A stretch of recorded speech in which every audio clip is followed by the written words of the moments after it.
नमस्कार, स्वागत है आपका जनादेश टीवी इंडिया पर। मैं आपके साथ इसराइल चौधरी और मैं इस वक्त मौजूद हूं गंगो विधानसभा प्रत्याशी चौधरी इंद्र सेन के फार्म हाउस पर। मतदान बिल्कुल समाप्त हो गया है। कल गंगो विधानसभा का 71.24% मतदान हुआ। अब इस पर हार और जीत के अब आंकलन शुरू हो चुके हैं। मतगणना का टाइम अभी काफ़ी बचा है, लेकिन उस पर सभी मतदाता और खुद प्रत्याशी किस गणित में उलझे हुए हैं ये भी जानने की हम कोशिश करेंगे। इस वक्त हमारे साथ मौजूद है समाजवादी पार्टी के जो दमदार तरीके से गंगो विधानसभा पर चुनाव लड़े चौधरी इंद्र सेन जी। सर, किस तरीके का समीकरण है और चेहरे पे हाव भाव किस तरीके के नज़र आ रहे हैं? पहले तो आपका स्वागत है और हाव भाव देख लो आप।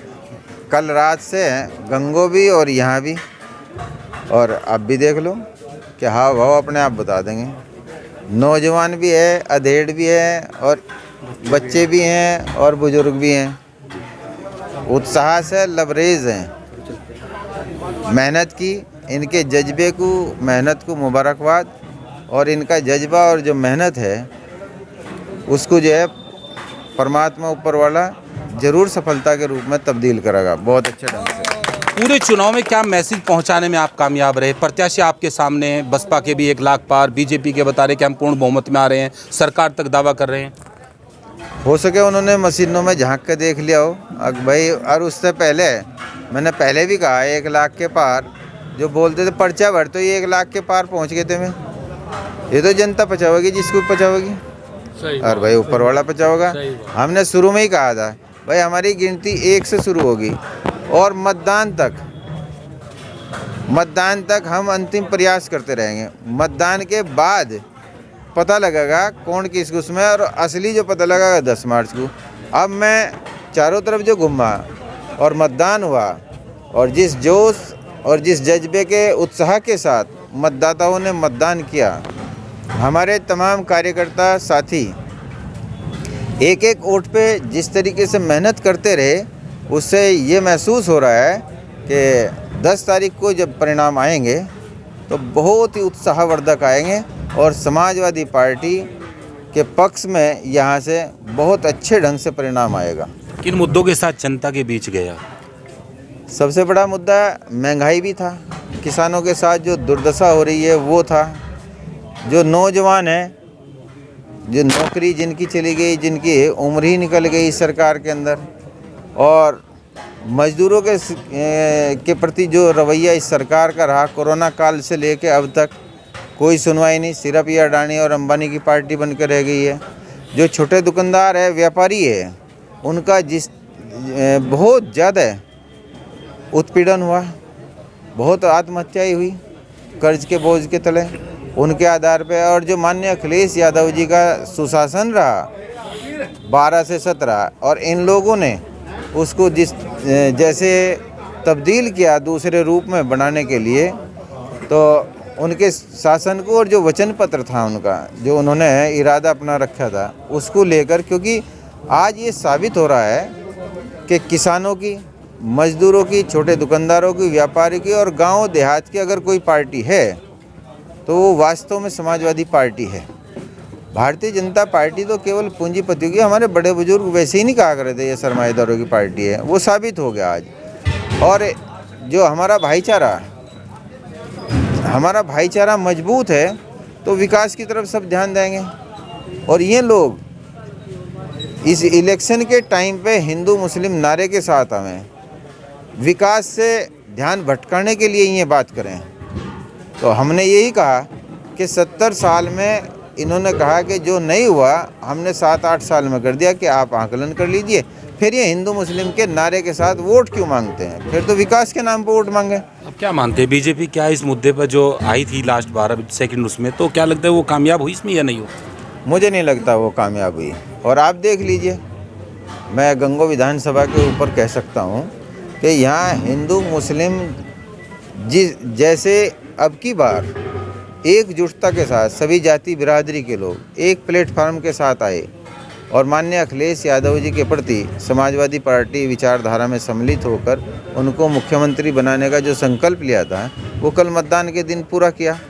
इससे क्या होता है, जैसे मान लीजिए यहाँ पे देखो आप, बराबर हिंदू मुस्लिम है, चारों तरफ देखो, जब यहाँ है अगर कोई विवाद है तो आपस में बैठा के उसको सुलझाया भी जा सके, तनाव ख़त्म। और एक उस कॉर्नर पर खड़ा, एक उस कॉर्नर पर खड़ा, तो मतलब ही नहीं है, तनाव ही पैदा होगा।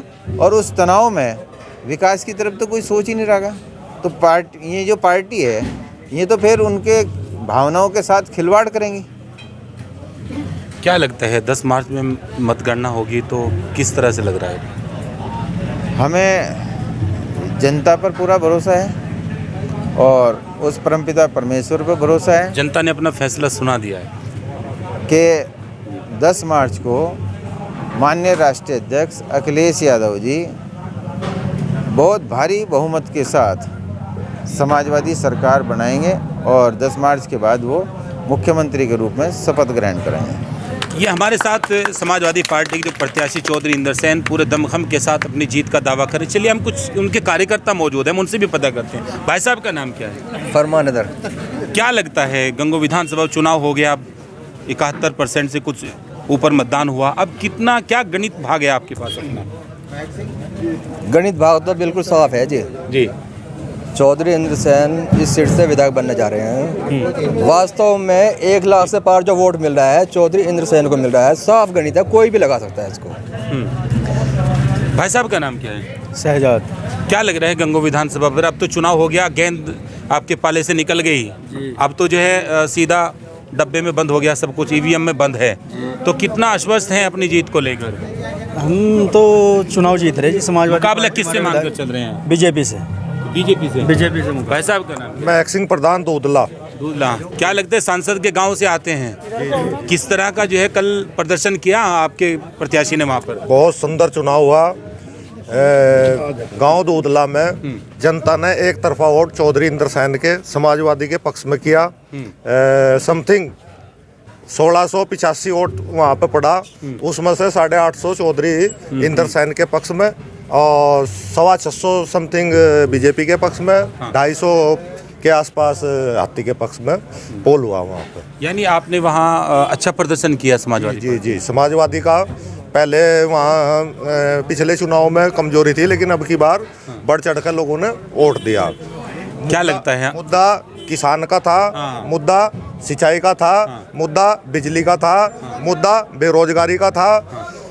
त्रस्त जनता त्रस्त थी, जनता ने अपना फैसला सुना दिया। सांसद के गांव से आते हैं, अच्छे खासे विकास सांसद ने किया, बड़े शालीन मिजाज के सांसद आते हैं और आपके गांव से एक डायलॉग बड़ा फेमस हुआ, करके कम करा देंगे। नहीं, सांसद हमारे सज्जन हैं, उनकी पार्टी में ज़्यादा सुनवाई हुई नहीं तो वो मेहनती हैं। सांसद अपने बिल्कुल अपने किससे मुकाबला मानकर चल रहे हैं? बीजेपी से। बीजेपी हमारे यहाँ हम बीजेपी से कम विधानसभा में 40,000 वोटों से जीतने जा रहे हैं। आपको क्या लगता है गांव सांगठेड़ा से आप क्या आकलन है, क्या है आपका जीत का आंकड़ा? 3,000 पार कर रहे हैं वोट 375। अच्छा, 3,000 समाजवादी ने मिली। आपके गांव से वहाँ पोजीशन पे कौन है, आपके सामने कौन है फाइट में? वहाँ तो कोई नहीं है, बस थोड़े मिल रहे दोनों में। अच्छा, जीत को लेकर कितने आश्वस्त हैं अपने आप? जीत तो ही रही, जीत में भी कुछ भी करे रहा। अच्छा? और चलिए आगे भाई। जी बताइए। आए गजब नतीजे, हाँ। अखबार देख लेना, अब की बार साइकिल की रफ्तार देख लेना। भाई साहब का नाम क्या है? अमजद खान। कहाँ से आते हैं? पापड़ी गांव से, तीतरो के पापड़ी। पास में पापड़ी है। हाँ, क्या लगता है पापड़ी में कुछ पापड़ों का कुछ असर हुआ, क्या हो जी रहा है? बहुत अच्छा जो है, अब की बार जो है हमारे यहाँ से 614 वोट पड़े टोटल, और 614 वोट में जो है लगभग 50% में जो है हम रहेंगे भाई चौधरी इंदर सेन। अच्छा, 50% में। भाई साहब कहाँ से आते हैं? मैं शकरपुर सांगरोड से हूँ। अच्छा, क्या लगता है शकरपुर में? शकरपुर में इंशाल्लाह जीत होगी। अच्छा, जीत होगी। कितना वोट मान रहे अपने प्रत्याशी का? 850 वोट मिलेंगे हमारे प्रत्याशी को जी, चौधरी साहब को, समाजवादी पार्टी को। चलिए आगे भाई साहब। हाँ जी। ग्राम मोहम्मदपुर गुजर। हाँ जी। वर्तमान में प्रधान हूँ। अच्छा। और चौधरी साहब के पक्ष में चुनाव जाएगा। हमारे गांव में पोलिंग हुआ 1311 वोट का। अच्छा। 1311 वोट में से आधे हमारे चौधरी साहब के पक्ष में जाएंगे और उसके सामने 50-40 वोट नोमान मसूद के जाएंगे और बाकी 500-550 वोट से मुकाबले मानकर चल रहे हैं। बीजेपी से है मुकाबला। तो भाई साहब कहाँ से हैं? मेरी विधानसभा रामपुर है। रामपुर से? जी रामपुर। गंगो में आए हैं। गंगो में मेहनत करी जी चौधरी साहब के लिए। क्या लगता है इस मेहनत को क्या नतीजा आएंगे? ये तो 1,20,000 वोट मिल रहे जी इस बार। अच्छा। हम सिरसली से घुसे थे जी। आगे आ जाऊँगा। सिरसली गांव से घुसे थे हम। हाँ। और यहाँ तक हमारे गांव में सुबह के निकले हुए हाँ 80-90% तक हर गांव में है जी। मुस्लिम जो गांव है 80-90% वोट चौधरी साहब को मिला। 50,000 उनका अपना है जी, 60,000, 1,20,000 वोट मिल रहा है इस बार। आप कहाँ से आते हैं? मैं कुंडा कला से बोल रहा हूँ। कुंडा कला का बड़ा अब की बार बड़ा शोर मचा हुआ है पूरी विधानसभा में। क्या लगे कुंडा कला में जो शोर था वो शोर ही है या वो हवा हवाई हो गया? जो रैली हुई थी उससे भी बढ़िया इलेक्शन हुआ। अच्छा इलेक्शन तो हुआ लेकिन किसके पक्ष में जा रहे हैं? साइकिल के साइकिल के। जी, जी। दूसरी पोजीशन पे किसको मान रहे हैं? अपना मुकाबला किससे मान रहे हैं? वो मुकाबला वहाँ तो थोड़े बहुत वोट हाथी के पड़े, अन्य वोट नहीं किसी के। तो क्या लगता है समीकरण क्या है? समीकरण यह है साइकिल जीतेगी। आप इधर आप कहाँ से हैं? हमारा गांव तो पड़ा है हमारा बहलोलपुर जी इधर थोड़ा सा लेकिन जी हमारा बूथ है सिखड़ा। सिखड़ा में हमारा वोट पड़ा 50% में साइकिल है और 50% में हाथी और फूल है। खेड़ा गुजर भोले गाँव है। हाँ हाँ। तो क्या लगता है वहाँ पर? वहाँ पे साइकिल जीती 50% वोट है, आधा वोट मिला हुआ। अच्छा हाँ, आधे में हाथी है और आधे में क्या नाम फूल है। मुकाबला किससे मान रहे हैं? मुकाबला वहाँ फूल से है। फूल से है। हाँ भाई साहब का नाम क्या है? विकास। कहाँ से आते हैं? भट्टी ग्राम सभा है गांव दरियापुर। आगे आओ थोड़ा। क्या लगता है विधानसभा पर और आपके गांव का क्या एक समीकरण? तरफा साइकिल है। कितना फासला है? किससे मुकाबला मानते हैं? मुकाबले में कोई है ही नहीं। अच्छा कोई मुकाबले में नहीं। नहीं एक कल से जब से मतदान हुआ एक हवा चल रही है कि किरत सिंह बहुत ज़्यादा आगे निकल गए ये वो, क्योंकि एक गुजर वो भी गुजर बिरादरी से आते हैं, ये भी गुजर बिरादरी। प्रॉपर गुज्जर में 60 और 40 का अंतर है। 60% में चौधरी साहब है और 40% में है बीजेपी। तो प्रॉपर गुज्जर में। अच्छा जी। तो क्या लगता है फिर हार जीत का क्या फासला है? कम से कम 30,000 से चौधरी इंदर जी, सिंह जी। जीतेंगे। आपका नाम क्या है? पप्पू नाम है। इधर आओ थोड़ा। कहाँ से हैं? गाँव बड़ी माजरे से। बाड़ी मादरे का क्या समीकरण है? समीकरण है जी हमारे गाँव में 1780 वोट पड़े। हाँ। लगभग 1450 वोट साइकिल को मिले वहाँ। अच्छा हिंदू मुसलमानों के मान है। पूरी विधानसभा पे क्या नजर आया? पहली इसमें जो था पहली विधानसभा में इतने ही वोट वहाँ 9 मानने मिले थे। 9 मानने वहाँ लगभग 150 करीब मिले होंगे, इसी करीब भाजपा ने मिले। आपका नाम क्या है? आप आ जाओ। आप कहाँ से हैं? बाबूपुरे से जी। आगे आओ थोड़ा। बाबूपुरे का क्या समीकरण है? बाबूपुरे में 1500 वोट पड़े जी। अच्छा 1200 वोट चौधरी साहब के हैं। 1200 वोट। 1200 पहले उपचुनाव में क्या समीकरण था? पहले में तो जी बहुत कम था। अच्छा जी। तो अब की बार चौधरी इंदर सेन का इंदर सान के जो ज़्यादा है रहा। 1200 वोट हैं जी। अच्छा चलिए भाई साहब गंगो से आते हैं जी। क्या रहा? गंगो कौन सा मोहल्ला है आपका? मैं बहुत शॉर्ट में 2 लाइन में। गंगो से नगर अध्यक्ष मुलायम सिंह ब्रिगेड। जबकि एक बसपा का कैंडिडेट होते हुए भी वहाँ की जनता ने 80% मत अपने साइकिल को दिए और एक मुस्लिम चेहरा होते हुए उसे नकार दिया। भाई साहब कहाँ से हैं? बुड्ढा खेड़ा जी। क्या लगता है बुड्ढा खेड़ा का क्या समीकरण है? बुड्ढा खेड़ा में तो जीत का होंगे जी साइकिल। कितना वोट मिला होगा वहाँ चौधरी इंदर सेन को? 1200 के आसपास जी। इसका मुकाबला किससे है वहाँ पर? बस 2 नंबर पर फूल रहेगा जी, तीसरे पाती है। 2216 वोट पड़े वहाँ। ये समर्थक हैं समाजवादी पार्टी के और यहाँ अपनी जीत के दावे कर रहे हैं। आइए चलिए ननौता की पूर्व चेयरमैन शाहजमा खान भी हमारे साथ जुड़ चुके हैं। चेयरमैन साहब जी। आपने यहाँ जब एक समर्थकों का एक यहाँ कार्यकर्ता सम्मेलन हुआ था उसमें आपने ये कहा था कि हम बसपा में रहे और बसपा में हमें कई चुनाव लड़ाए, इस लोकसभा लड़ाया, लेकिन कोई भी प्लस का जो दावा है वो हवा हवाई रहता है, इसमें कुछ नहीं होता। अब तो मतदान हो गया, अब क्या लगता है क्या वो बात आपकी सटीक जा रही है? क्या बिल्कुल सटीक जा रही है और बिल्कुल सच है जो आपके सामने गिनती पा जाएगी। और हमारे नगर के अंदर, मैं अपने नगर की बात बताऊं, ननौता के अंदर 10,500 वोट पड़े। 6,000 प्लस वोट साइकिल के हैं और 4,000 में सब पार्टियां हैं, जिसमें बहुजन समाज पार्टी 1,000 से नीचे है और 2.5 और 3 के बीच भारतीय जनता पार्टी है और 6,000 प्लस साइकिल। आपके सवाल का जवाब हमने काजी नोमान मसूद से लिया था, लेकिन उन्होंने उस सवाल पर यह जवाब दिया था कि मैं ननौता में ही हरा के आऊँगा। जी जी। लेकिन अब तो मतदान हो गया। जी आप बता रहे 6,000 प्लस, ये सच है? जी। अगर 11 तारीख इस बात का जवाब देगी नौमान भाई के नौमान भाई की ननौते के अंदर क्या स्थिति है। अगर 1,000 का आंकड़ा को हाथ लगाते हैं तो उनके लिए एक बहुत बड़ी उपलब्धि होगी। अच्छा। ननौते कस्बे के अंदर पूरी विधानसभा में आप घूमे, प्रचार किया अपने प्रत्याशी के साथ, क्या लग रहा है अब क्या जोड़ तोड़ है आपके? देखो बिल्कुल स्पष्ट है कि हमारे कैंडिडेट को लगभग 60,000 60 और 65 के बीच तो हिंदू सर समाज का वोट पड़ा है और मुस्लिम समाज से 60 और 70 हज़ार के बीच चौधरी रुद्रदत्त सेन को वोट दिया, इंद्रसेन भाई को वोट दिया है। क्योंकि मुस्लिम ने तरह तरह के धार्मिक प्रचार किए गए, उन प्रचारों में ना आकर पार्टी को, साइकिल को वोट दिया। नौनोत्ता क्षेत्र ठाकुर बहुल्य क्षेत्र है, लगता है वहाँ प्रदर्शन अच्छा रहा है आपका? नहीं, कोई राजपूत बाहुल्य गांव ऐसा नहीं है जिसमें जो है हमारे वोट नहीं है।